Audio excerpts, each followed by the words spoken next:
Decree. This is very very important भाई, इससे important कुछ नहीं हो सकता, इससे टेक्निकल कुछ नहीं हो सकता। If you are going to appear in mains, you cannot ignore the chapter on degree. This is not a simple definition, you can say this is entire chapter and we are going to discuss this chapter in entire detail, maximum possible details में हम लोग discuss करने जा रहे हैं। बहुत technical है, बहुत इंपॉर्टेंट है, मेंस के लिए इंपॉर्टेंट बहुत है, प्रीलिम्स के लिए बहुत इंपॉर्टेंट है। आई डोंट थिंक कि they can make any paper without any question from decree. Means हर मेरे एक्सपेक्टेशन है, शायद ऐसा होगा, चेक कर लीजिए आप, डिग्री से कोई ना कोई क्वेश्चन आपको मिलना ही मिलना है। प्रीलिम्स में एक नया क्वेश्चन घुमा फिरा कर वो आपसे पूछ लेंगे, वो आपसे मीनिंग से क्वेश्चन पूछेंगे, वो आपसे ये पूछ सकते हैं कि वो they can give you the list of decisions कि वेदर दिस इज डिग्री और नॉट, क्या ये डिग्री है या ये ऑर्डर है, ये बताइए आपको। इस तरीके से कुछ पूछ लेंगे। तो जहां जहां मैं आपसे कहूँ उसके डेफिनेशन में keep writing P for prelims, वहां से क्वेश्चन मिलने वाले हैं। और मेंस का मैं बताऊंगा, ये आपको जो मेंस से क्वेश्चन बताऊंगा खुश उसका लिख लीजिएगा कि यहां से क्वेश्चन मेंस का आने वाला है, ठीक है। बढ़िए, क्या है degree? Means the formal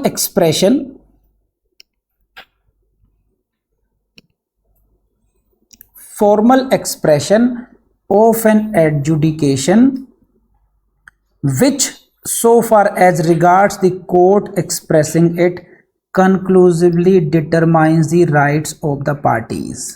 Now see, अब हम लोगों ने इन सभी बातों को ढंग से एक एक चीज को समझने वाले हैं एसेंशियल एलिमेंट्स के रूप में भी। तो फर्स्ट ऑफ ऑल हम लोग एक सरसरी नज़र में पहले मैं मीनिंग आपको एक जनरल मीनिंग समझा देता हूँ, फिर इसका टेक्निकल मीनिंग समझना कि कहाँ पे हर एक वर्ड की क्या इंपॉर्टेंस है। देखिए, जैसे मान लीजिए साहब, ये हमारे खुशबू मैडम है, Khushboo filed a case against me, Khushboo ने मेरे खिलाफ एक केस किया, and now that is what defamation, कि मैंने खुशबू की डिफेमेशन की है, and she won the case, ये केस जीत भी जाती है। You got it? तो कैसे कैसे केस बढ़ेगा आगे को? First of all she will have to file a complaint, plaint, ये प्लेंट फाइल करेंगी कोर्ट में, उसका फिर मैं जवाब दूंगा, that will be called written statement. उसके बाद में both parties will appear, if you don't appear we will face the consequences.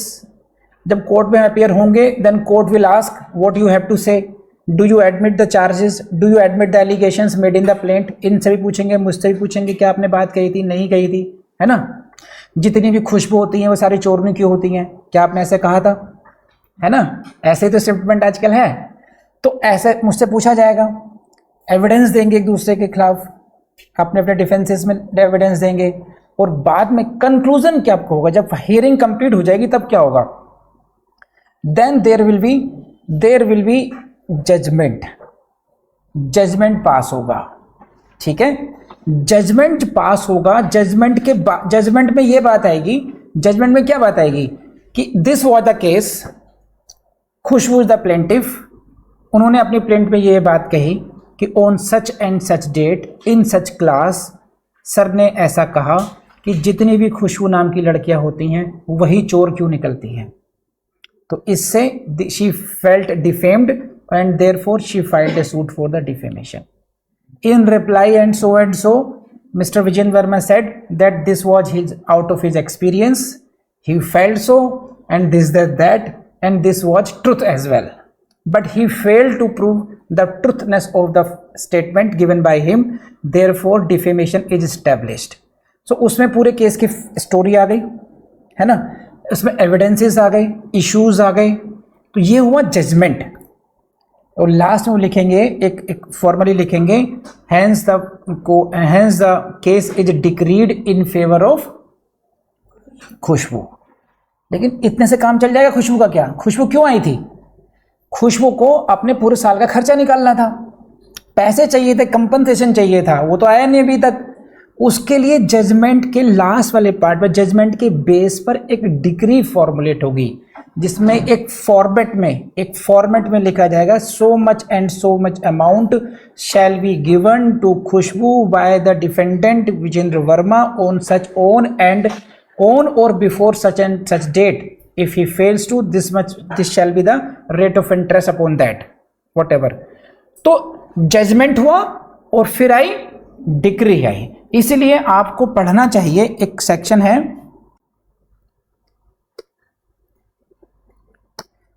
33 में सेक्शन 2 क्लॉज 2 में जाने से पहले डिक्री को पढ़ने से पहले इसको समझिए। After the pronouncement of the judgment a decree shall follow. This is section number 33 CPC. What does it mean? It means कि पहले जजमेंट आएगा and decree will be following the judgment, है ना। तो on the basis of the judgment a decree shall be drawn. You got it? अब decree की importance क्या है? वेदर एक कोई डिसीजन है, देखिए जो सूट है मेरे और खुशबू के बीच में, हम लोग जजमेंट और डिक्री क्या समझ गए, लेकिन इस दौरान इस पूरे केस के उसमें there will be so many other decisions of the court. मैं क्या शब्द यूज कर रहा हूं ज्योति मैडम? डिसीजंस। मैं जजमेंट की बात नहीं कर रहा हूं, डिसीजंस की बात कर रहा हूं।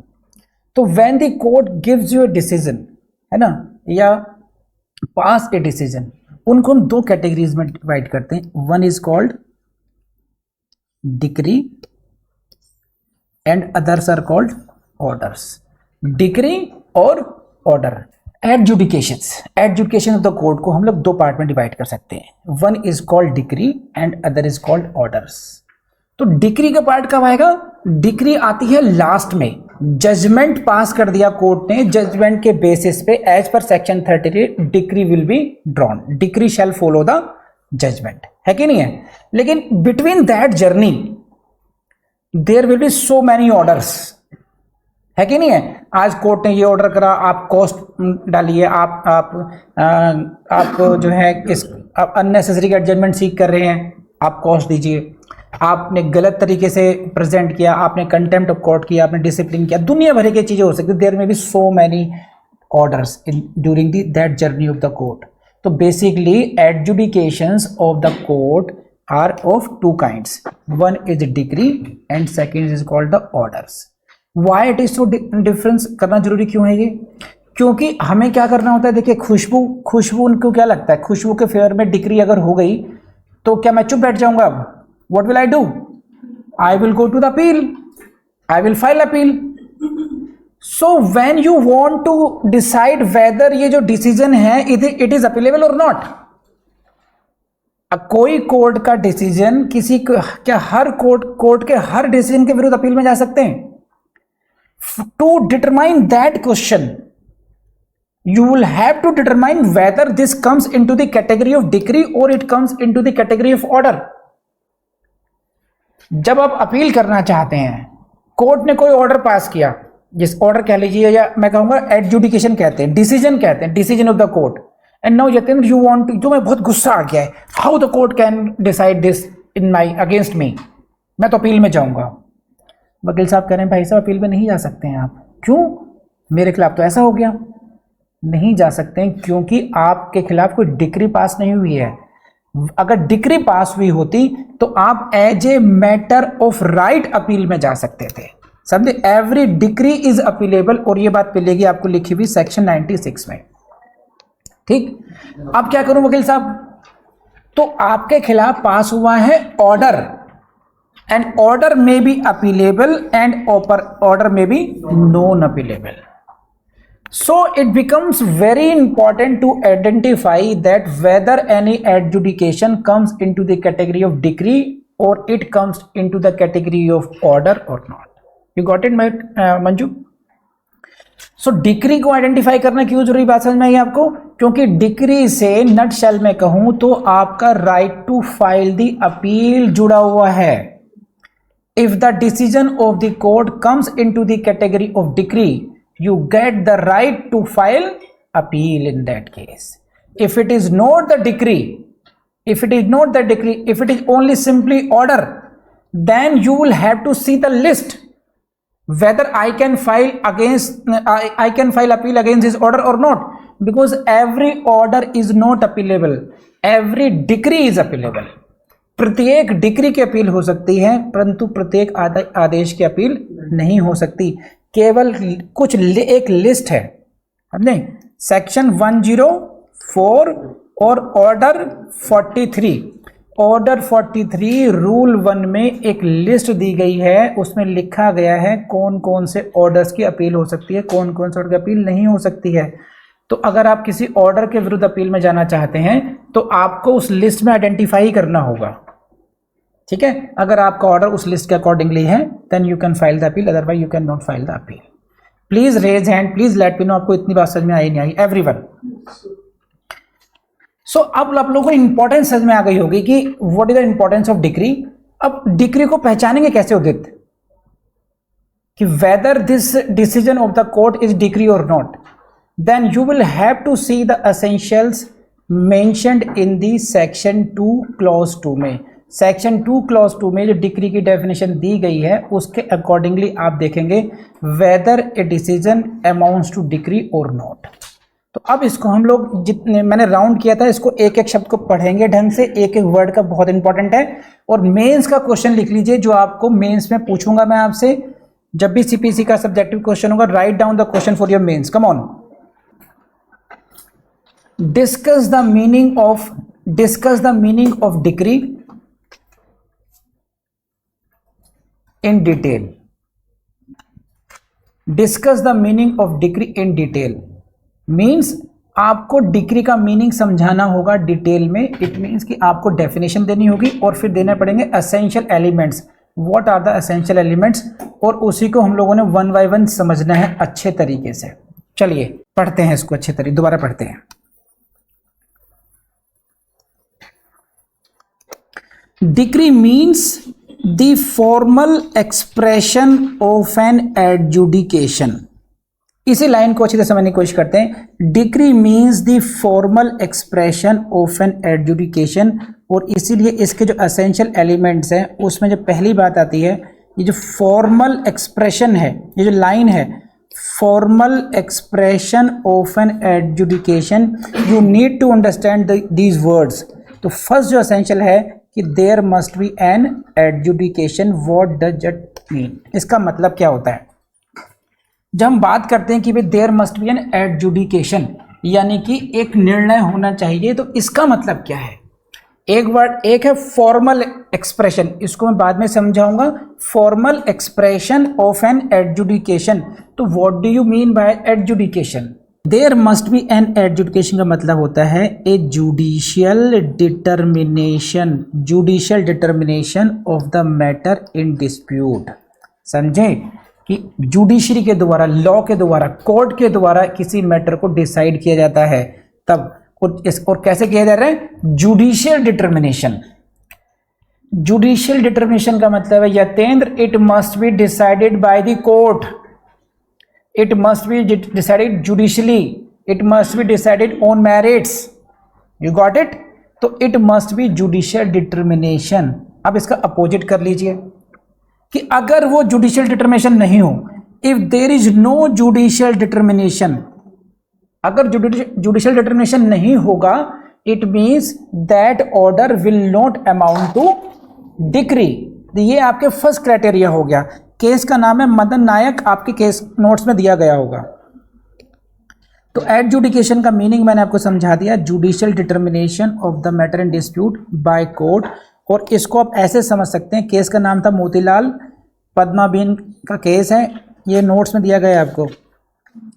जैसे decision on A matter of N administrative nature, ये समझिए, देखिए जैसे है एडमिनिस्ट्रेटिव नेचर के मैटर पे डिसाइड करना। सपोज कीजिए महामहिम जुडिशियल ऑफिसर खुशबू जुडिशियल ऑफिसर है ना, but she decides A complaint against her orderly.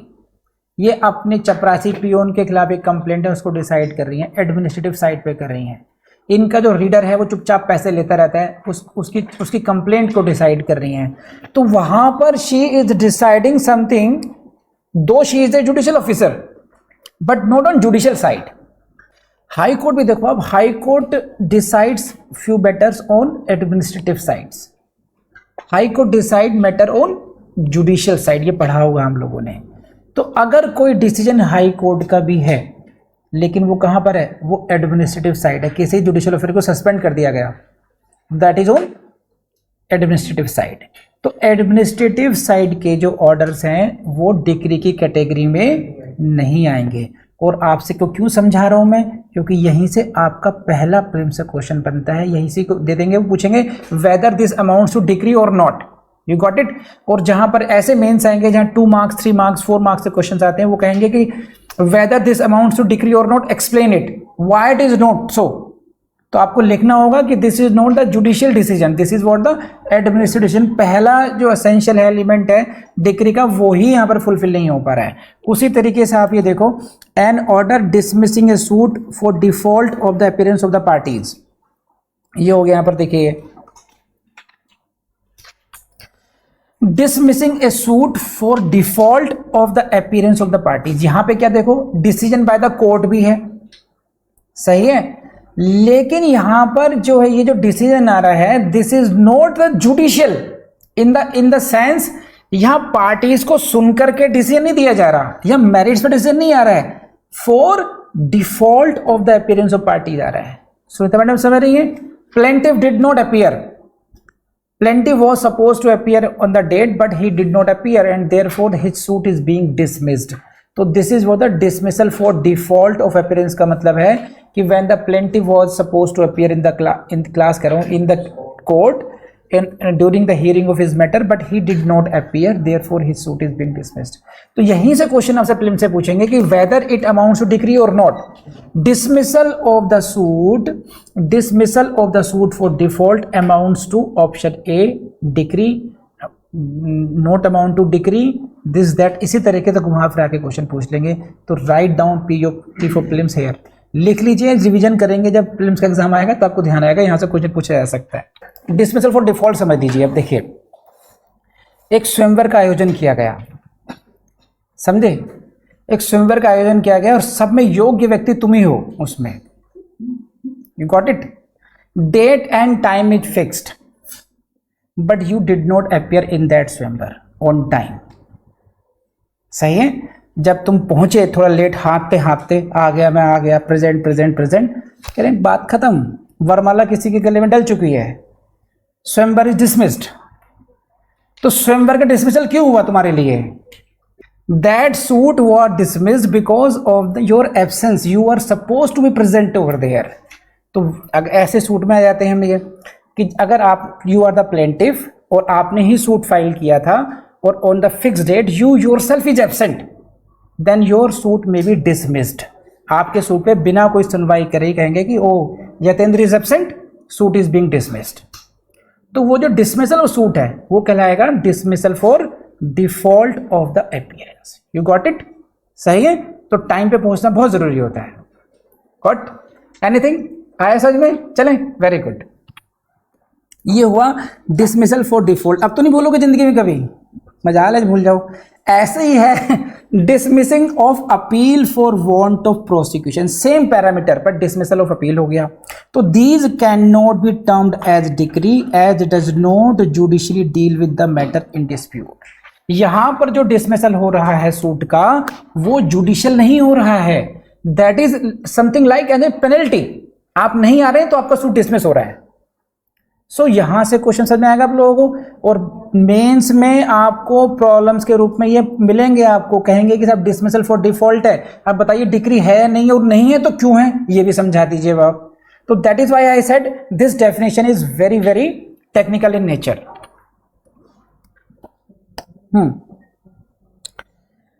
Further judicial determination है that must be by court. It means what? If an order is passed by an officer, not the court, समझे, एक ऐसा officer who is not a court that will not amount to a decree। Deep Chand versus Lal, land acquisition officer, समझिए क्या है, देखिए कि जो order pass किया जा रहा है that must be by a court not by an officer. If some officer passes an order तो that can not amount to decree, वो डिक्री की डेफिनेशन में नहीं आ सकता। तो एक ही वर्ड हम लोग पढ़ रहे हैं एडजुडिकेशन, अभी उसी की टेक्निकलिटीज को हम लोग समझने की कोशिश कर रहे हैं, है ना। हाँ, तो मैं आपको ये समझाने की कोशिश कर रहा हूं कि जब मैंने कहा कि आपको एग्जैक्ट लैंग्वेज याद करना पड़ेगा, तो अगर आपने एडजुडिकेशन को भूल के लिखना, आपने उसकी जगह कुछ शब्द लिख दिया डिसीजन, जजमेंट, गई गाड़ी।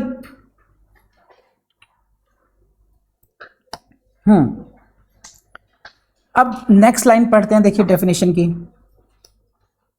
विच, ये पढ़ लिया हम लोगों ने। Decree means the formal expression of an adjudication which conclusively determines the rights of the parties so far as regards the court expressing it। इस लाइन को समझने की कोशिश कीजिए। देखिए इसको समझाता हूं मैं कि ऐसा एडजुडिकेशन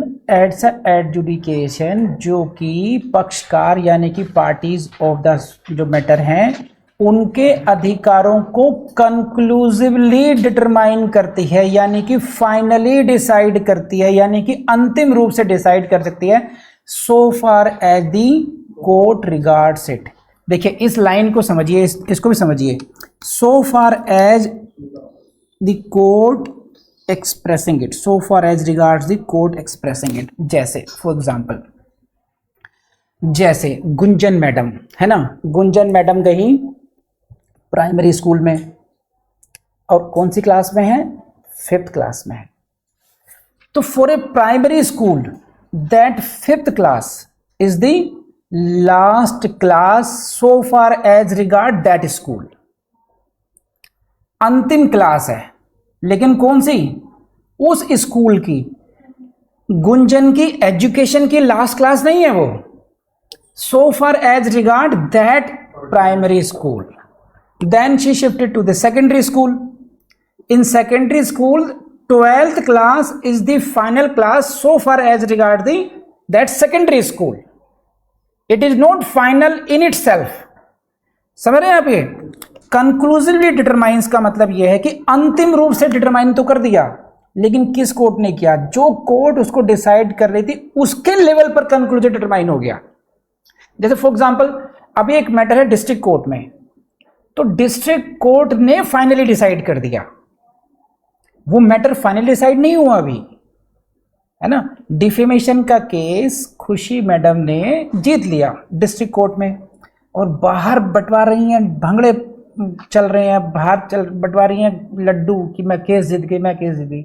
मैडम क्यों इतना खुश हो रही हो, this case has not come to an and.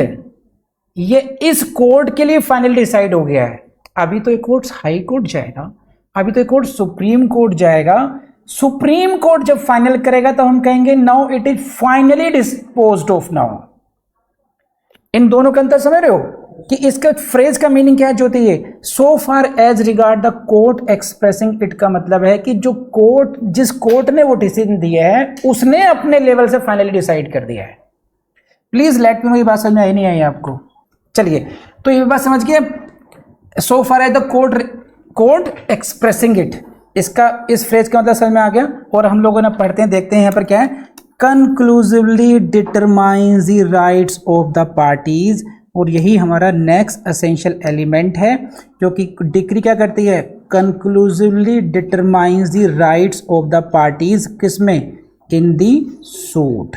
इसमें पढ़ेंगे आप, अगर इसके पढ़ेंगे आगे जाकर के एक अगले में, rights of the parties with regard to all or any of the matters in controversy in the suit.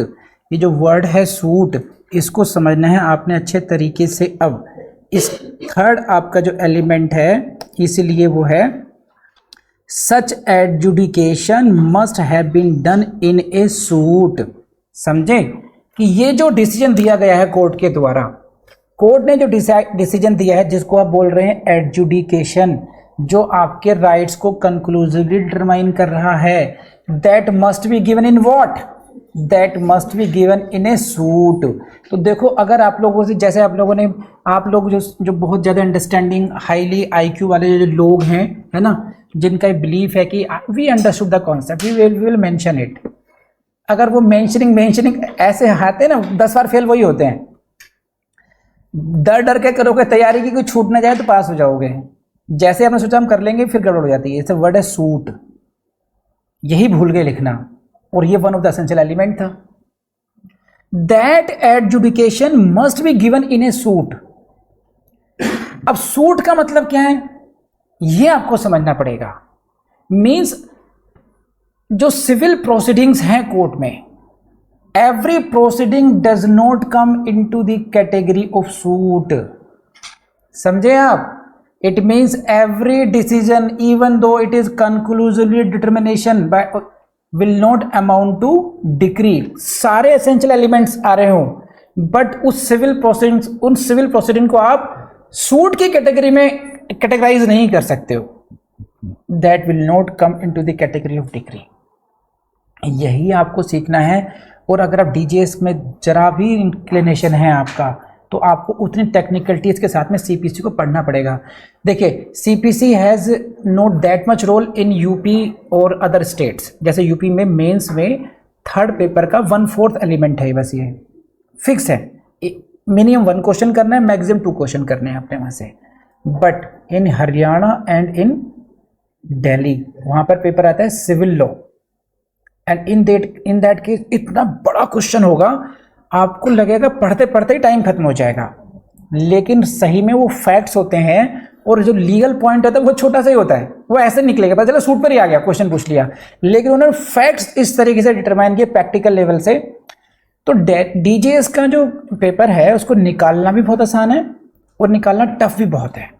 वहाँ पर साइकोलॉजिकल एक गेम है कि पेपर ही जो क्वेश्चन है वही फुल पेपर का क्वेश्चन है। वो स्टूडेंट पढ़ते पढ़ते ही देखते डर गया कि क्या पूछ लिया सीपीसी में, लेकिन अगर कॉन्सेप्ट क्लैरिटी इस तरीके की टेक्निकलिटी से कर ली है और ढंग से एक बार को फैक्ट समझ करके, वो तो फैक्ट्स ही अधिकतर, तो वो अरे उसमें तो एक ही लीगल पॉइंट इन्वॉल्व था, फिर कुछ रह नहीं जाता, फिर आपकी आर्ट ऑफ राइटिंग रह जाती है। तो वहाँ पर एक स्पेशल आर्ट चाहिए। तो डीजीएस करना आसान है वहाँ पर, बल्कि यूपी से भी आसान है इन रेफरेंस, कि वहाँ पर जीएस वेस का इतना झगड़ा नहीं है इसमें इतना। तो मैं आपको एक एक पॉइंट समझाने की कोशिश कर रहा हूँ, और पूरी उम्मीद है कि आप जागते रहेंगे, समझते रहेंगे। ठीक है, चलिए नेक्स्ट रिक्वायरमेंट है कि the decision that adjudication must be given in a suit. अब now what do you mean by the suit? If you go through the code CPC, then you will not find कि ये जो word है suit, it has not been defined. और again यहाँ से भी question बनता है कि where the term suit is defined. Suit is not defined in the code, ये ध्यान रखना, पी फॉर प्रीलिम्स। और इसको डिसाइड किया गया था, एक केस का नाम है Hansraj Gupta case. Right down P for prelims. The meaning of the suit was defined in this case, and the name of the case is what? Hansraj Gupta versus official liquidators of the Dehradun Mussoorie Electric Tramway Company Limited. Write down P for prelims, और write down a trick as well. Trick भी लिख लीजिए, main से बहुत काम आएगी, prelims से बहुत काम आएगी। कि इस तरीके के जितने भी केस लॉज आप केस में आते रहते हैं, इनको आप कैसे याद करेंगे? सुदेश कैसे याद करोगी? केवल नाम, अगर केवल प्रीलिम्स क्वालिफाई करके ट्रैक्टर का इंतजाम करना है लड़कों को, तो केवल याद करो, दहेज का काम इंतजाम हो जाता है कि प्रीलिम्स में लड़का जज बन जाएगा, बड़ा सा दहेज का इंतजाम हो गया, हंसराज याद कर लो बस। अगर करना है क्वालिफाई मेंस, तो मेंस में आपको आधे नाम से काम चल जाएगा, फुल नेम लिखना पड़ेगा। हाँ, है कि नहीं है? तो फुल नेम लिखना है तो बेटर है हम पहले से पूरा नाम याद कर लें एक ही बार में। पहले हंसराज याद किया, बाद में फिर पूरा नाम याद करने बैठेंगे। तो जो डिक्री के जो केस लॉज हैं, टॉपिक के केस लॉज हैं, उनको आपने एक पॉकेट डायरी बनाइए स्पाइरल टाइप, ठीक, उसमें लिखे टॉपिक डिक्री और केसेस के न्याय, और इनको घुटम घुटाई, इनका ताउम्र का मतलब जब तक जज न बन जाओ तब तक उसको जेब से बाहर ही निकलने चाहिए, समझे? जैसा कुछ लोगों के उसमें सिगरेट का पैकेट रहेगा, खैनी रहेगी, वो निकलेंगे नहीं उसके बिना। उसी तरीके से जो जज बनने वाले लोग हैं, उनके पास अपना सब एक दूसरे को देख रहे हैं कि पकड़े गए क्या। तो वो स्पाइरल रखिए। क्यों? मेंस में आपको कहाँ दिक्कत आएगी? मेंस में आपको डिक्री का जो ओवरऑल कॉन्सेप्ट है वो आपको याद होगा। आप क्या बोलेंगे? केस था, कौन सा केस था? हंसराज क्या केस था? ऐसे ध्यान रह जाएगा बस आपको, बस केवल आपको पूरा केस याद नहीं आएगा। यतेंद्र लिख कर आएगा पूरा केस का नाम एग्जैक्टली विद कोमास, और तुम लिख के आओगे हल्का फुल्का नाम, तो इसको 1 नंबर फालतू मिल जाएगा बस। हर क्वेश्चन में ये 1 नंबर भी ज़्यादा लेता चला गया, तो एग्रीगेट में ये आपसे कम से कम 50 मार्क्स ज्यादा ले जाएगा केवल इसी तरीके से। बस सिंपल सी एक ट्रिक बताई मैंने आप लोगों को, कुछ नहीं करना है। आपने केस लॉस की लिस्ट अलग से बना लीजिए, अपने पास पॉकेट में रखिए और जब मौका मिला 1 मिनट देख लिया उसको। बस तुम ऐसे समझ लो जैसे बाकी फोटो तुम देखते रहते हो, जब मन करा देख लिया, ऐसे ही वो एक फोटो है उसको भी देख लिया। इस फोटो में कितने केस लॉस के नाम लिखे हैं, बस इस केस की याद आ रही थी हंसराज, इस केस को मिस कर रहा था पुष्पराज, ऐसे पूरा नाम याद कर लिया। सही है, तो लिंक कर लो, किसी और बात को मिस करो तब केस लॉस को ही मिस करना शुरू कर दो बस तुरंत। फिर देखो तुम मिसिंग खेलते ही तुम्हारी कहां से कहां पहुंचती है नॉलेज। सो यहां पर सूट का मीनिंग क्या समझाया गया, किसने डिसाइड किया है यहाँ पर इसको? अभय बाबू, प्रीवी काउंसिल ने डिसाइड किया। Write down P for prelims, यहां से भी क्वेश्चन पूछा जाएगा। They have defined the term suit, कैसे क्या है इनके हिसाब से? Suit means what? Suit means is a civil proceeding instituted by the presentation of the plaint. तो they have linked the word suit with the plaint. Got it? Suit is a civil proceeding instituted by the presentation of the plaint. यानी कि सभी ऐसी civil proceedings जो start होती हैं with the plaint. If you are filing a plaint it means you are instituting a suit. Section number 26 पे भी जाकर पढ़ेंगे तब भी आपको मिल जाएगा। A suit is instituted by presentation of a plaint. Plaint के द्वारा सूट इंस्टीट्यूट होता है। मीन्स अगर कोर्ट ने डिसाइड किया कोई matter XYZ and now you are aggrieved of that decision, I am saying decision, now you want to file an appeal. If you want to file an appeal, then you will see whether it is decree or not, whether it is appealable order or not. If you want to decide that whether this is decree or not, then you will have to decide कि what was the nature of the civil proceeding. वो जो civil proceeding है, whether that comes into the category of suit or not, वो suit की category में आती है नहीं आती है, या वो suit की category में नहीं आती है। और सूट की कैटेगरी में डिफाइन करने के लिए आपको क्या करना पड़ेगा कि इसकी शुरुआत कहां से हुई थी, whether it was instituted by plaint or not. And if you come to know this was instituted through a plaint, then you can say no this is suit. So plaint से स्टार्ट होनी चाहिए suit. Got it? Please raise hand, let me know. समझ में नहीं आया? Come on everyone, technical point था। अब इसी में समझिए, देखिए इसी को थोड़ा सा और समझिए क्योंकि नेक्स्ट क्वेश्चन प्रीलिम्स का यहीं से आता है। देयर इज अ वर्ड, इसको पढ़ लीजिए पहले। Rejection of an application, the word is what? Application for leave to sue in forma pauperis. फॉर्मा पॉपरिस को हम बोलते हैं इंडिजेंट भी बोलते हैं, ठीक। Order number 33। देखिए क्या होता है, अब इसको समझिए। यहां से नेक्स्ट क्वेश्चन प्रीलिम्स का आता है, टेक्निकल क्वेश्चन है और मेंस में आपको लिखना पड़ सकता है। इसमें क्या है? फॉर्मा पॉपरिस का मतलब समझ लीजिए क्या है। जैसे मान लीजिए एक लड़की है, उसका नाम है खुशबू, करोड़ 2 करोड़ बस अकाउंट में पड़े हुए हैं और कोर्ट से चाहती है कि वो गरीब गरुआ की तरीके से अपने केस को फाइल करे, यानी कि गरीब इंसान की तरह से कोर्ट में उसको परमिशन दी जाए।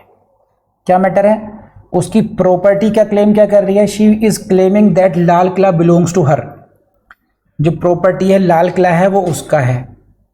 अब लाल किले के पोजेशन के लिए उसको जो सूट फाइल करना पड़ेगा, उसकी जो कोर्ट फी है वो करोड़ों में है। Means though she has some amount, crore 1 crore 2 crore rupees, but she is not able to file the court fees. उसके लिए चाहिए 500 करोड़ रुपया। इसके पास कितने हैं? 2 करोड़ रुपए बस। तो उस सूट के पर्पस से ये गरीबी कहलाएगी। क्यों? कि she is not able to file the court fees in that case. You got it? पहले समझे, फॉर्मा पॉपरिस का मतलब गरीब गरुआ से नहीं है, वो लिंक किया जाता है किससे? कि whether you have the means to file the court fees or not. Now she is not, तो she will file an application to leave, यानी कि उसको परमिट किया जाए टू सू एज फॉर्मा पॉपरिस, कि वो एक as a indigent person indigent person उसको सूट फाइल करने की परमिशन दी जाए. So now she has approached to the court through what? Through an application. Try to understand this. She has approached to the court through an application. What is the application? Application is for leave. Leave का मतलब छुट्टी से नहीं है, यहां पर permission से है. Permission to sue in forma pauperis. तो she has filed an application, not plaint. You got it? ये प्लेंट फाइल नहीं हुई है. यहां पे क्या फाइल किया सुदेशन ने?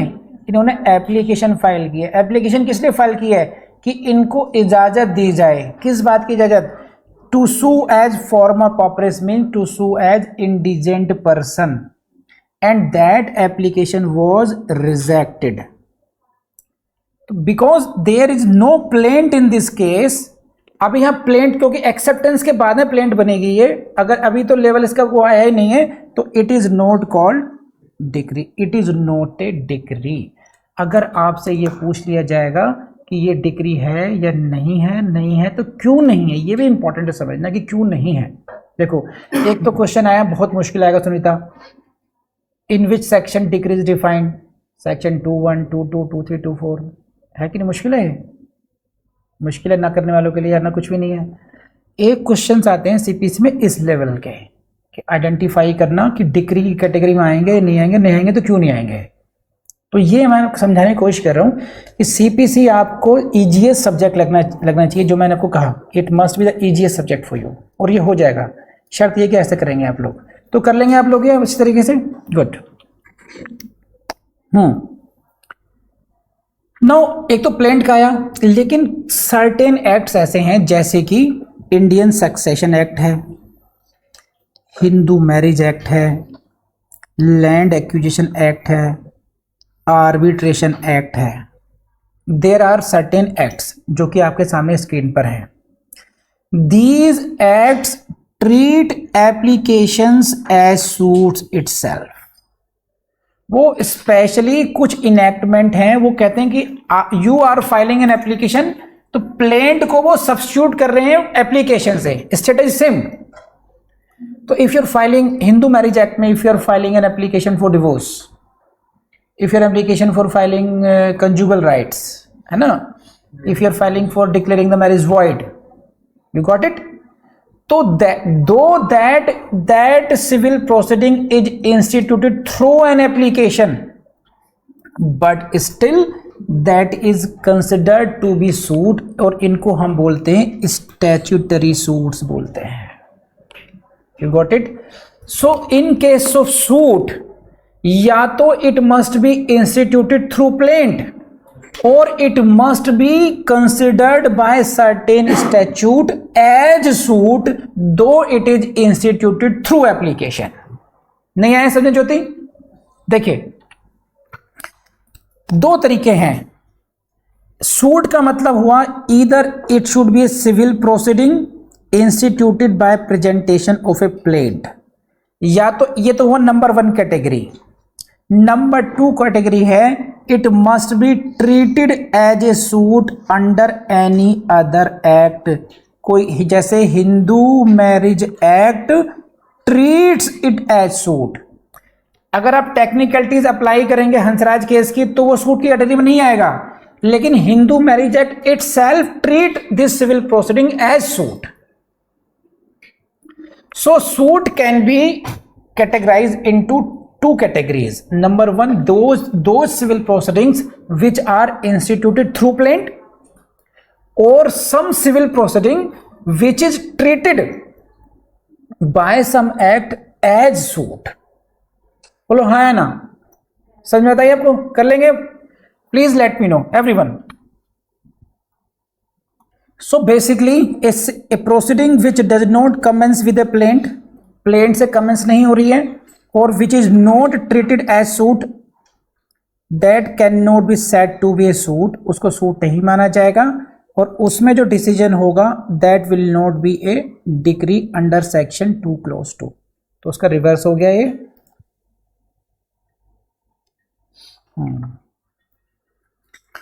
लाइन क्या थी?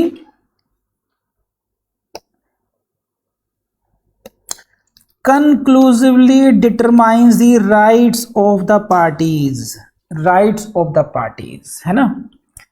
तो अभी हम लोगों ने पढ़ा ये सूट में डिटर्मिनेशन होता है, लेकिन सूट में किसकी डिटर्मिनेशन होता है? Rights of the parties. Now the question comes what kind of rights, and this is again you read it, it must have determined the rights of the parties, and that right means what? Substantive rights, not merely procedural rights. Substantive rights का determination होना चाहिए, not the procedural rights. Again this is a question for your prelims कि जो conclusively आपने पढ़ लिया, it determines conclusively the rights of the parties, right? But what kind of rights? कौन से rights? Substantive rights, note the procedural rights. Again यहां से question आएगा, कंक्लूसिव डिटर्मिनेशन राइट्स कौन से राइट्स? आपके सब्सटेंटिव राइट्स, ठीक है।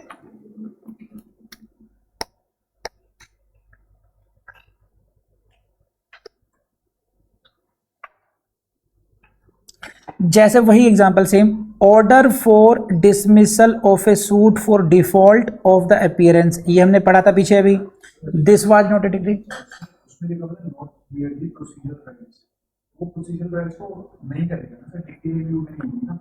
हाँ। इफ देखिए मैं मैं ही समझा रहा हूं, समझिए कि अगर कोई कोर्ट का डिसीजन प्रोसीजरल राइट को भी बात करता है, जैसे dismissal of the suit for default, यहां पर आपका कौन सा राइट लिया गया? To continue the case, your suit is dismissed. Dismissal for default में समझा चुका, your suit was dismissed because you did not appear. तो ये जो कंट्रोवर्सी में राइट कौन से डिटर्मिनेशन थे कि खुशबू का डिफेमेशन हुआ था या नहीं हुआ था? That was a civil right. Getting it और नॉट? अब ये डिसीजन किस पर आ गया? Whether she has right to continue the case और नॉट। तो dismissal of default for default जो हुआ, यहां पर भी डिटर्मिनेशन हुआ किस, लेकिन ये एक प्रोसीजरल राइट हुआ इसका, दैट इज टेकन अवे। तो when A decree is passed, decree is conclusively determines your substantive rights. You are going for declaration of your status कि I should be declared so and so, owner of this, married, unmarried, divorced. You are going for some kind of, you know, you are going for some kind of contractual right, civil right. तो substantive right ये हुआ आपका procedural right। जैसे order refusing to leave as form of operation है, अभी जो मैंने example दिया फॉर्म ऑफ ऑपरेशन है कि you want permission to sue as an indigent person, that was declined. तो your any right has not been taken, substantive right has not been taken. Khushboo का substantive right कौन सा था? Whether she has right to take possession of red fort or not, that was substantive right involved. But she sought permission to sue as indigent person. In that case that was denied. So that was the decision on procedural right, when whether she can be allowed to proceed with that or not. That is not the decision on substantive right as well. Please let मी, ये बात समझ में आपको आई नहीं आई? Basic फंडा ये है, अगर आपके चेहरे आपको बता रहे हैं कुछ को समझ में आया कुछ को नहीं आया, तो मैं आपको दोबारा समझाता हूं, इसको समझिए, फिर फॉर्मूला बना लीजिए इस तरीके से। देखिए ये लाइन है, an adjudication which conclusively determines, court का ऐसा डिसीजन जो अंतिम रूप से निर्धारित करता है, क्या निर्धारित करता है? राइट्स ऑफ द पार्टीज, जो पक्षकार हैं पार्टी उसके केस के, उनके अधिकारों को निर्धारित करता है। कौन से अधिकार? अधिकार हैं सब्सटेंटिव राइट्स आपके, नोट दी सब्सटेंटिव राइट्स। सब्सटेंटिव राइट्स को डिसाइड करेगा तो कहेंगे हम ये डिक्री है। अगर केवल मियर प्रोसीजरल राइट को डिटरमाइन करेगा, डिसमिसल फॉर डिफॉल्ट हुआ, फॉर्म ऑफ ऑपरेस हुआ, एडजमेंट दिया नहीं दिया, है ना, इन सब को डिसाइड करेंगे, तो क्या डिसाइड कर रहा है वो कोर्ट का डिसीजन? प्रोसीजर को डिसाइड कर रहे हैं। तो मैरिज लीग में अगर तो मैं इसको हटा देता हूँ अगर यहाँ पे ऑब्जेक्शन हो रहा है तो। सही है, केवल अगर आप प्रोसीजर की बात कर रहे हैं। सही है, मेरे सिद्धांत को तो मानेगा नहीं ये कटवा के मानेगा इसको। हाँ ठीक है, तो सब्सटेंटिव राइट फोकस कीजिए। Decree determines what? Substantive rights, note the procedure right. Got it? Simplified कर दिया। अब तो समझ में नहीं आया सुदेश? अब पार्टीज है। अब देखो नेक्स्ट वर्ड क्या था इसमें, राइट्स किसके? कितना फाइन लॉ की यही ब्यूटी है। देखो अभी हमने राइट्स को डिसाइड, राइट्स का मीनिंग समझा था सब्सटेंटिव राइट। अब हम उदित क्या समझेंगे? Rights of whom? Rights of the parties. Now what do you mean by the parties here? Parties means parties to the suit. और पार्टीज सूट का मतलब क्या हुआ? Plaintiff and defendant. ये बात, यही बात समझ में आएगी। और एक टर्म है stranger to the suit. If means if there is an order on the application by third party.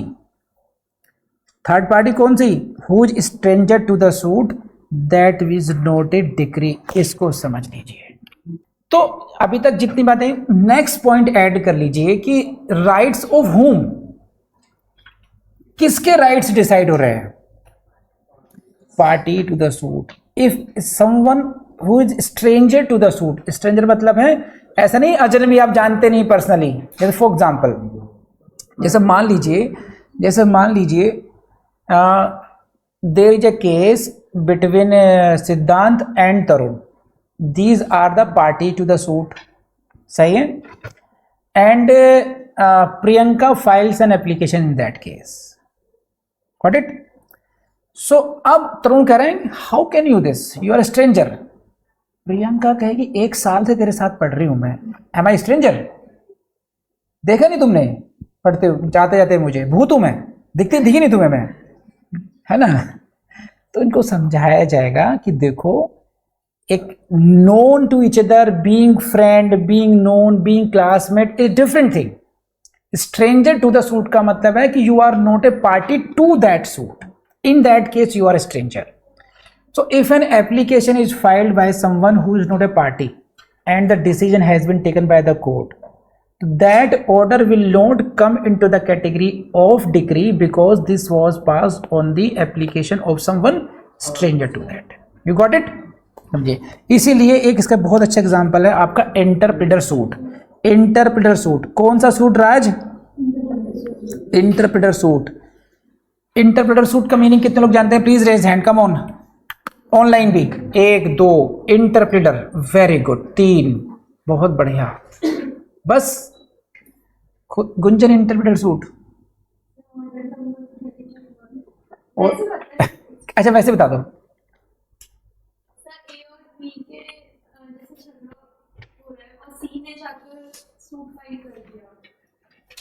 देखिए मैं समझाता हूँ, कोई बात नहीं। person is claiming, मतलब suppose I am claiming you, मतलब आपसे claim कर रहा हूँ possession एक property का, और आप उस property में interested नहीं हो, और आपको ये लगता है कि वो third person की property है, तो आप institute कर देते हो सूट कि आपकी कोर्ट डिसाइड करेगा कि possession किसको जाना चाहिए। चलिए दो डिफरेंट के बीच में राइटफुल क्लेम कौन होता है, ये बाय इंटरप्रेटर्स विल डिसाइड। चलिए बाकी लोग समझ गए? सुरभि कह रही क्या हुआ? मुझे समझाओ। तो ठीक है मैं समझाता हूँ आपको। ठीक, इंटरप्रेटर सूट समझिए। ये कुछ ऐसे समझिए, एक है मिस्टर बैंकर, उनका नाम है उदित, मिस्टर उदित। उदित के ये बैंकर भी हैं, फाइनेंसर भी है, and he deals in so many thing. Please ध्यान दीजिए इधर इसमें, है ना? और इनके पास ये जो है अडानी साहब के मैटर्स को डील करते हैं। तो he is you know attorney of so many things, उनके पूरे बैंक बैलेंस को मिस्टर अडानी के ये डील करते हैं, उनके जो एसेट्स हैं, उनकी जो जितनी प्रॉपर्टीज़ हैं, अडानी एंटरप्राइजेज, अडानी पोर्ट्स और दुनिया भर की जो उनकी कंपनी है, उन सब के एसेट मैनेजमेंट मिस्टर उदित करते हैं। सही है। अब उनका इतना क्रिटिसिज्म हुआ, किस दिन को हार्ट अटैक आ गया बेचारों को, भगवान ना करे, और वो अपना अंतिम यात्रा पर निकल गए। अब अडानी की प्रॉपर्टी को लेकर के डिस्प्यूट हो गया। अडानी के बच्चे कह रहे हैं दिस बिलोंग्स टू मी, एक बेटा कह रहा है मेरी प्रॉपर्टी है, दूसरा कह रहा है मेरी प्रॉपर्टी है, ये प्रॉपर्टी वो प्रॉपर्टी, और दुनिया भरे के उनके क्लेमेंट्स आ गए कि ये प्रॉपर्टी मुझे मिलनी चाहिए। अब उदित कह रहा है मैं किसको प्रॉपर्टी दूं। ऐसे मान लीजिए उदित को छोड़कर सारे की सारी क्लास अपना उसमें पार्ट चाहिए उसको, मेरे इतने करोड़, मेरे 1000 करोड़, मेरे 2000 करोड़, मेरे 500 करोड़ मुझे दो। अब उदित क्या करे इसमें, है ना। Udit has no interest in that property because वो तो केवल उनका एक अटॉर्नी था, वो तो उनका केवल एक केयर टेकर था। But there are so many claimants of that property, you got it. अब डेली सुबह शाम से घर पर आ जाते हैं, हाँ साहब दीदी क्या सोचा आपने, कि भाई मैं कैसे करूं, नहीं देना पड़ेगा, आप तो जानते ही हो।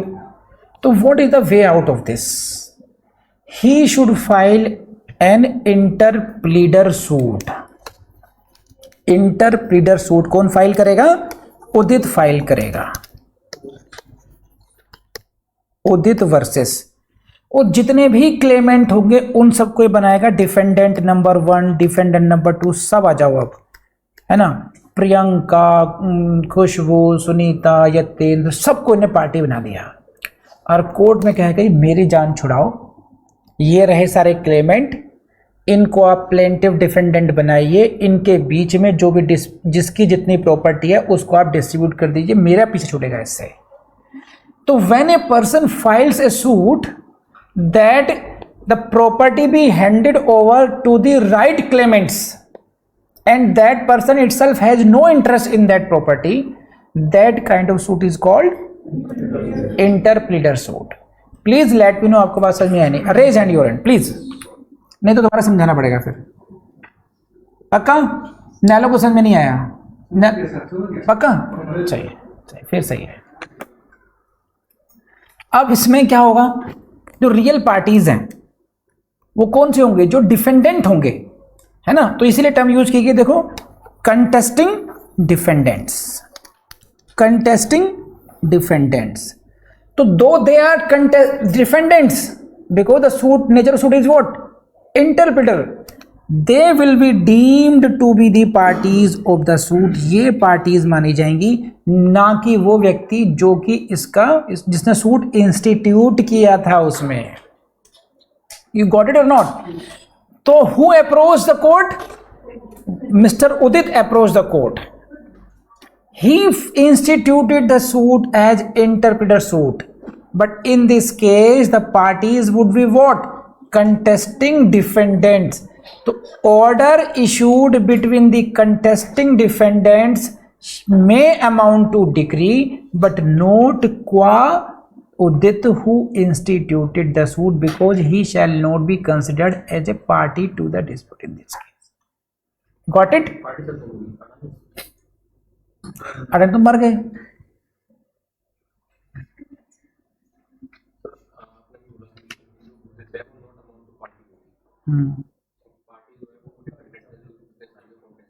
हाँ, वही पार्टीज मानी जाएंगे जो उनका अपना क्लेम कर रहे हैं ना। मैं रिपीट करता हूं कि जो जितने भी अडानी के जो भाई बंधु हैं, जो अपना उसमें क्लेमेंट्स थे, वो सब पार्टीज माने जाएंगे, ठीक है। क्योंकि ध्यान दो भाई, उधर बोलिए मत आपस में, क्योंकि वो आपस में राइवल्स हैं, आपस में उनके जो क्रॉस क्लेम्स हैं, तो वो कंटेस्टिंग डिफेंडेंट्स कहलाए। तो contesting defendants will be the parties in this case, ठीक है। ये आएंगे और इनका रोल वैसा ही है जैसे रामायण में भरत का था। उन्होंने अपनी उन्होंने सिंहासन मिला था, उन्होंने सिंहासन दे दिया, खड़ाऊ दे दी कि कोर्ट को कि आप संभालो, इन्हें बांटो, मैं चला, मेरा इतना खर्चा हुआ है, बस वो खर्चा मेरे दिलवा देना बस इनसे, ठीक है। बस इनका रोल इतना ही है। तो ये इंटरप्रेटर सूट जो इंस्टीट्यूट करते हैं, जो प्लेंटिव थे, वो चले जाएंगे, हट जाएंगे, उनका रोल खत्म हो जाएगा। और जो डिफेंडेंट्स हैं उनमें से कुछ को बना देंगे प्लेंटिफ और कुछ को बना देंगे डिफेंडेंट, और सूट फिर उस तरीके से आगे चलेगा। बोलो, गॉट इट? और कोई क्वेरी कर लेंगे आप लोग? मेरे ख्याल से क्वेरी समझ में आ गई होगी सबको। इनकी क्वेरी इन जनरल ये थी कि जो उदित है जिसने सूट इंस्टीट्यूट किया उसका क्या होगा। उसका रोल सिर्फ इतना है, वो कोर्ट को ये समझाएगा कि ये प्रॉपर्टी है और ये डिफेंडेंट्स हैं, ये आपस में इनके क्रॉस क्लेम्स हैं, मेरा इस प्रॉपर्टी में कोई लेना देना है नहीं, मैंने तो केवल इस प्रॉपर्टी में जो मेरा अपना इसको टेक केयर करने में जो एक्सपेंसेस है मुझे उतने दिला दिए जाए, मैं जाता हूँ यहाँ से। तो कोर्ट उसको रिलीव कर देगी। जो बाकी के डिफेंडेंट्स हैं, जो क्लेमेंट्स हैं, उनमें से कुछ को प्लेंटिफ बना देंगे, कुछ को डिफेंडेंट बना देंगे, और केस विल प्रोसीड। और ये इंटरप्रेटर सूट का एक अलग से चैप्टर होगा, उसमें पढ़ेंगे आप लोग। ये अभी तो केवल क्या, क्योंकि टर्म आ गई यहाँ पर, इसलिए समझाना जरूरी था कि पार्टीज ऑफ द सूट का क्या वैल्यू है यहाँ पर। तो किसके राइट डिसाइड करेंगे डिक्री में? पार्टीज ऑफ द सूट के डिसाइड। तो देखो एक ही डेफिनेशन है 2 क्लॉज 2, कितना डिटेल में पढ़ना चाहिए था आपको, क्यों सुदेश?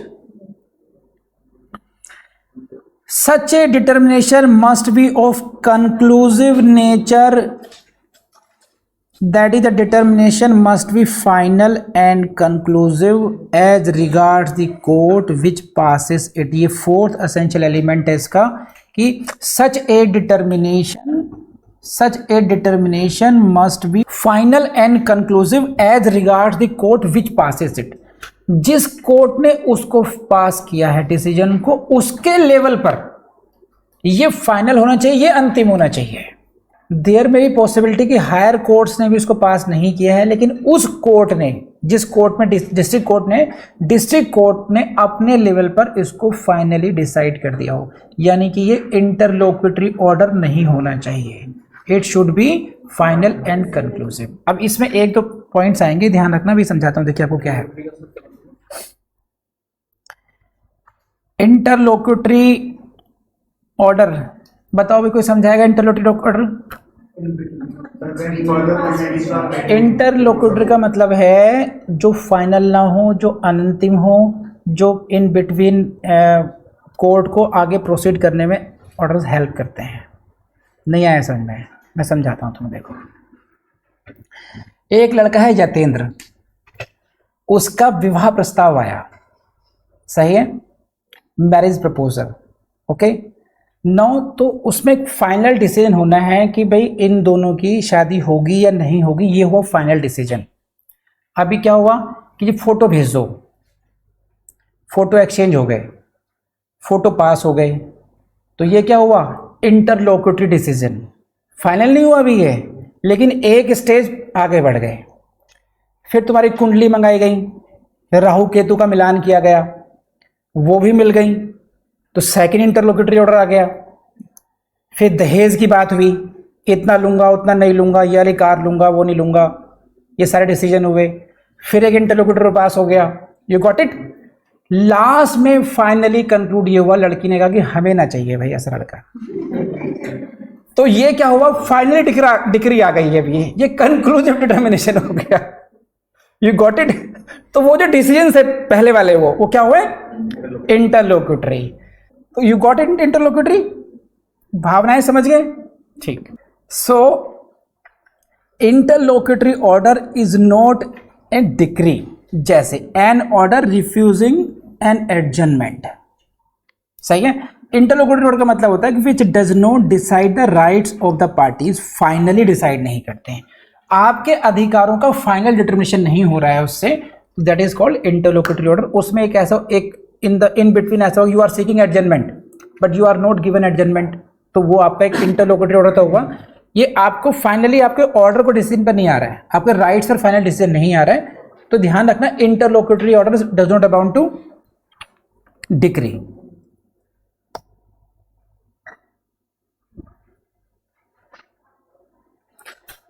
सो डिक्री की डेफिनेशन में हमने पढ़ा था कि इट कंक्लूसिवली डिटरमाइंस, इसका मतलब ये हुआ था कि which does interlocutory orders which does not decide rights finally, वो डिक्री की कैटेगरी में इस वजह से नहीं आ पाएंगे। फॉर एग्जाम्पल था हमारा रिफ्यूजिंग एन एडजर्नमेंट, इस तरीके से। तो इसके इंटरप्रिटेशन हमने ऐसे की, ठीक। और भी बहुत सारे ऐसे हो सकते हैं ऑर्डर्स।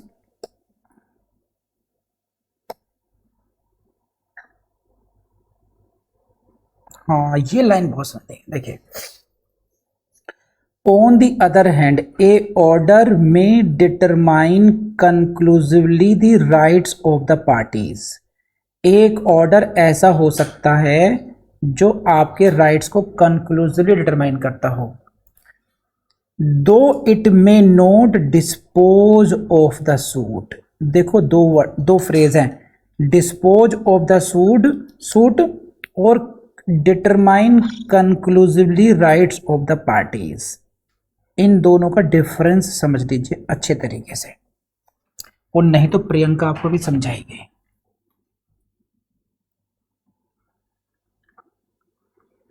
समझे? Determines conclusively the rights of the parties और डिस्पोज ऑफ द सूट, दोनों चीजें अलग अलग हैं। कि ऐसा नहीं कि कंक्लूसिवली राइट्स डिटरमाइन हो गए तो सूट का डिस्पोजल होगा ही होगा, no it is not necessary. जैसे फॉर एग्जाम्पल सुनीता मैडम ने नैलो का पीजी ओन लिया, एक लीज पर लिया, rent, Nailo is the owner and Sunita madam is the tenant. Now there is a dispute between them regarding the possession. Nalo is claiming, Nalo filed a plaint seeking possession of the land and the mean profit as well. Got it? तो इन्होंने एक suit file किया कि मेरी property का कब्जा मुझे वापस दिलाया जाए और इन पर जो मेरे रेंट के एरियर्स है वो दिलाए जाएं, और अभी तक जो और मेरे प्रॉफिट्स हो सकते थे मीन प्रॉफिट वो भी मुझको दिलाए जाएं। कोर्ट ने डिसाइड कर दिया yes mister Nailo is the owner of the property and he should be given the possession, but there should be an inquiry regarding the mean profits. अभी तो फिर केस चलेगा, लेकिन कंक्लूसिवली ये डिटरमाइन हो गया कि who is the owner, so there is a preliminary decree in this case in favour of Nailo. Conclusively determine एक राइट हो गया कि he is the owner, but case will continue to determine the amount of mean profits for other things. You got it? तो it is not necessary, ये ध्यान रखना, कहीं ना कहीं प्रीलिम्स में आपसे अगर क्वेश्चन ऐसा आ गया कि out of following which of the statement is correct, तो ये कंफ्यूज मत होना कि in every case decree disposes of the suit. No, there may be cases when the decree is determining finally conclusively your rights but not disposing of the suit. You got it or not? इस line को समझिए भी। An order may determine conclusively the right of the parties although it may not dispose of the suit. कि rights का determination हो सकता है finally, लेकिन सूट का डिस्पोजल नहीं हुआ। सही है। ये कुछ ऐसा समझिए, सुदेश और सुदेश की बहन भाई में कुछ झगड़ा हो गया। You got it? और झगड़ा क्या है कि सुदेश मैडम की कुछ जो पर्सनल चीज़ें हैं, कुछ इनके जो ज्वेलरी आइटम्स है वो चोरी हो गई हैं, कुछ बुक्स चोरी हो गई हैं, कुछ इनका कैश चोरी हो गया, और उनका एलिगेशन यही है कि इनके भाइयों में से ही, भाई बहनों में से किसी ने चुराया। तो ये कंट्रोवर्सी है, हालांकि इट्स ए क्रिमिनल मैटर, लेकिन मैं इसको सिविल मैटर तरफ हमें समझना है कि determination of rights no disposal of the suit कैसे होगा। अब इसमें क्या हुआ कि जब मम्मी पापा ने इंक्वायरी की घर पर, तो ये पता चला कि जो सबसे बड़ा भाई है उसने कैश लिया है। You got it? तो एक पॉइंट डिसाइड हो गया, लेकिन सुदेश ने, जैसे पापा ने कहा कि चलो मैटर खत्म हुआ, कह रहे नहीं खत्म कैसे हो गया, एक ही मैटर कंक्लूसिवली डिसाइड किया हुआ है कि मेरा कैश किसके पास था, मेरी ज्वेलरी किसके पास है तो डिसाइड ही नहीं हुई भी, मेरे और अदर आइटम्स किसके पास है तो डिसाइड नहीं हुआ। तो matter is not disposed of, but conclusively determination of some rights हो गया। यू गॉट इट और not? On the point the rights are conclusively determined, for that point a decree has been passed. Got it? There may be situations, जैसे मैंने इससे पहले example दिया था कि एक सूट में एक व्यक्ति ने क्या क्लेम किया कि I be declared the owner, possession दिलाया जाए, और इसने जो अभी तक रॉन्गफुल पोजेशन था, कब्जा कर रखा था गलत तरीके से, जो मेरे इस पे मैं उससे अपने प्रॉफिट्स कमाता, वो प्रॉफिट्स दिलाए जाए मुझसे। तो कोर्ट ने कहा एक चीज डिसाइड कर दी, ठीक है तुम ऑनर हो, only one point is decided, conclusive determination of the rights qua the ownership, तो उतना तो डिटरमाइन हो गया, डिक्री हो गई, बट सूट विल कंटिन्यू, क्योंकि सूट में भी ये डिसाइड होना है कि इनका जो मीन प्रॉफिट है, इनके जो रॉन्गफुल पोजेशन से प्रॉफिट्स इनको नहीं मिल पाए, वो कौन देगा, उसके लिए भी केस चलेगा अभी। तो there may be situations when the suit is not disposed of, still finally rights are determined. Got it? तो मैंने आपको ये समझाने की कोशिश की थी कि डिक्री के केस में आपका focus disposal of the suit पर नहीं होना चाहिए, आपका फोकस कंक्लूसिव और final determination of the rights पर होना चाहिए। So decree conclusively determines the rights of the parties, there may be final disposal of the case और there may not be. When the finally case is finally disposed of, that is called final decree, जो हम पढ़ेंगे अभी। But there may be the cases of preliminary decree when the case is not finally disposed, but certain rights has been finally decided by that court, that is called the preliminary decree। हम लोग preliminary decree, final decree पढ़ेंगे भी आगे को। तो अब समझ में आया इसको? This is fifth essential element. Please see this. There must be a formal expression of such adjudication. Come on, इसको पढ़ते हैं अच्छे तरीके से। अब ये 5 एसेंशियल एलिमेंट्स हैं, हिम्मत बांध के रखिए, बस दर्शन होने ही वाले हैं, माता का जो है भवन आने वाला है, ऐसे ही होता है ना लास्ट में। बस देखिए 5 इसके एसेंशियल एलिमेंट्स हैं, we are on the 5th essential element, फिर इसको क्लास को कंक्लूड करते हैं, बीच में छोड़ना सही नहीं रहेगा इसको। इस तरीके से हमने पढ़ा था लाइन, देखिए ये जो डेफिनेशन थी ये थी फॉर्मल एक्सप्रेशन, बाकी सब हम लोग पढ़ चुके हैं। फॉर्मल एक्सप्रेशन को समझना है हम लोगों ने, formal expression of such an adjudication. क्या मतलब है इसका? There must be formal expression. जैसे तुम्हारी शादी की बात तय हो गई, समझे, तुमने फूफा जी को फोन भी लगा दिया, फूफा जी आपको जरूर आना है, बारात का चलने का टाइम आ गया लेकिन फूफा जी नहीं आए, जीजा जी भी नहीं आए। क्यों नहीं आए? वो कह रही कार्ड नहीं मिला। तुम कह रहे फोन तो किया था, मैसेज भी किया था, व्हाट्सएप, कह रहे ना, वो इनविटेशन नहीं है, you did not formally invited us. You got it? Formalities, formal, एक सेट पैटर्न। ऐसे ही डिक्री में के केस में है, there is a set pattern, format दिया गया है आपकी सीपीसी में। You got it? So that expression जो डिसीजन है, that should be in proper format as well. इस that is why they have used the word formal expression. Formal expression किसका? Of an adjudication, court के decision का formal expression. You got it और not? तो that is the importance of formality, formal. Got it और not? तो this should be formal expression. बस ज्यादा है ही नहीं इसमें कुछ। अब नहीं होगा तब क्या होगा ये समझने की जरूरत है। देखिए, so all the requirements of the form यानी कि format must be complied with as provided by the law, and in that case if the decree is not formally drawn up, समझे, in terms of the judgment, no appeal lies from that judgment. आपको formalities पूरी नहीं करेंगे तो there will be no appeal against that. इतना याद करना है आप लोगों ने। इसके बाद में बहुत कुछ है नहीं, लेकिन हाँ यहां से क्वेश्चन आता है people prints. If there is a misdescription क्या? Of a decision as an order which amounts to decree.